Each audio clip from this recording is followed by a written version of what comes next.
Mayor Andre Dickens and the Atlanta City Council figuring out a way to help severe overcrowding at the Fulton County Jail.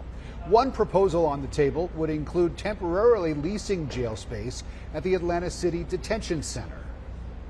But not everybody is happy with this proposal.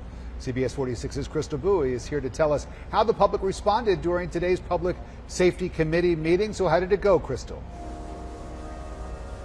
A lot of angry people inside the meeting. Protesters were actually standing outside Atlanta City Hall before the meeting actually started. They were voicing their concerns, talking for over an hour at the press conference, saying they were not happy if this lease deal moves forward.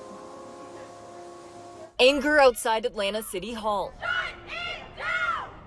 Activists calling for many inmates to be released from the overcrowded Fulton County Jail on bond. The solution cannot possibly be more space for people who cannot afford to pay their way out of jail. The time is now for actual solutions.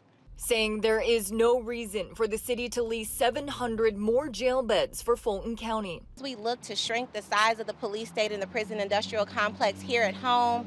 We know that Fulton County's unjust bail practices disproportionately harm Black, brown, and poor communities especially. But that's the current proposal Mayor Andre Dickens is pushing, bringing more jail beds to alleviate what he called an immediate crisis. Hundreds of men sleeping on the floor throughout the hallways. The humanitarian response to that is to do something.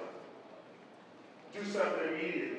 Dickens has already said this would only be temporary to deal with the overcrowding now, while the city works to reduce crime. Inside City Hall, other city officials saying while this isn't the perfect solution, it's an appropriate one for now. We're not holding anyone in the jail that isn't supposed to be there. And Mayor Andre Dickens spoke to the crowd inside the Public Safety Committee meeting today. He did say he wanted to remind everyone that they are only looking into a 4-year lease for the jail beds and that he's hoping after the 4 years they will be able to repurpose that area for something that isn't incarceration. So again, City Council members on the committee will be discussing that today. They are still in discussions right now. It is unlikely that the proposal would be tabled, more likely that it would then move towards City Council for discussion and then a vote. Reporting live in Atlanta, Crystal Bowie, CBS 46 News.